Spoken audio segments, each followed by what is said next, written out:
Next for Media Watch with Alexander Orcott. Good evening, Alex. Good evening, Delano.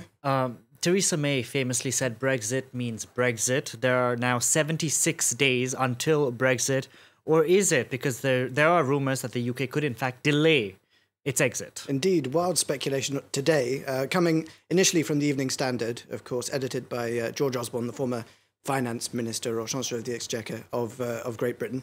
And his headline in the Evening Standard, delay to Brexit on way, Cabinet Ministers reveal. So his inside sources there apparently giving him some ideas that this could happen.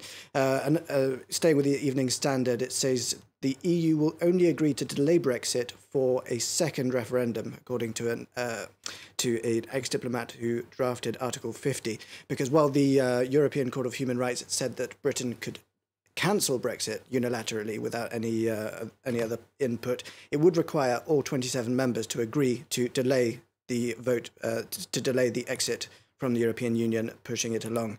Moving on to Bloomberg Business, this goes against the story, reporting a denial from the UK, saying it won't delay the exit as speculation grows. But this had a real terms effect during the day. Can show the value of the pound on under rumours that Brexit could be delayed from March the 29th. See on the right, spiking sharply into the air, and then after the government denial, a quick plummet back down again. The government keeps denying these things, but it doesn't mean anything. Yeah, exactly. I mean, there won't be an election, and then there is an election. There won't be it won't be delayed. You know, the vote in Parliament won't be delayed, and then it does get delayed a couple of hours later. So that's what happens. Moving on to the Express, a right-leaning pro-Brexit newspaper in the UK, one of the most so. And this is talking about Tory MEPs being called back to number 10. It again adding to speculation about the imminent delay of Brexit to be announced. And it points out that if there is a delay, it raises the chance that British MEPs could take part in the European elections. They're scheduled for May. And, that could really throw a spanner in the works, electing British MEPs for a 3-year term. Amid the Brexit uncertainty. Not clear yet, even if there is a delay, not clear if there is, but how long it would last for, because, it could be a month, it could be a year, some insiders in Europe are saying. A lot of talk about this man, Dominic Grieve. He's been the thorn in the side of Theresa May this week. On Wednesday, he was leading the charge on 2 amendments. One, an amendment to dictate the pace at which legislation must be moved, because Theresa May's deal coming in on Tuesday and widely expected to be rejected, and saying, the government must come back within 3 days, forcing the pace. And he also, hours before that, an amendment to limit the Treasury's ability to change taxes to cope with a no-deal Brexit. And lots of people saying, he received a standing ovation at the convention. He's been seen as a very popular figure among the Remainers and the ones who want a people's vote at the moment. Now, switching gears next, Andy Murray has had a very emotional press conference announcing his possible retirement from tennis. Indeed, a picture says 1,000 words.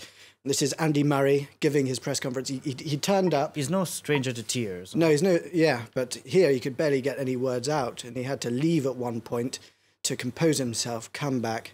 He's been suffering from a hip injury for some time now. He had surgery about a year ago, and he's played a bit from last summer, but saying that this Australian Open could be his last tournament, although he's going to try to make it to Wimbledon. It's far from certain. Reactions from the sporting world. Novak Djokovic calls Andy Murray a great champion. Of course, Andy Murray was briefly the world number 1. Theresa May, she hasn't tweeted about Brexit today, but she has tweeted about Andy Murray. He's had a fantastic career, and goes on to say he will be remembered as one of the best and most successful athletes of his and any generation. The Scots First Minister, Nicola Sturgeon, parroting those words to a certain extent, calling him a legend, without doubt one of Scotland's greatest ever sportsmen. Of course, when he's winning, he's British, and if he loses, he becomes Scottish again. So the old thing says. A lot of people pointing out the fact that he's always championed the female players as well. Billie Jean King says, "Your voice for equality will inspire future generations," and calling him a champion. And Jess Phillips, Labour MP, she says, find it, just close down. She said that, it's just gone, but she said that he's a feminist and a great champion as well. Okay, Alex, we're going to have to leave it there. Alexander Okot there with a look at Media Watch. Time now for Focus.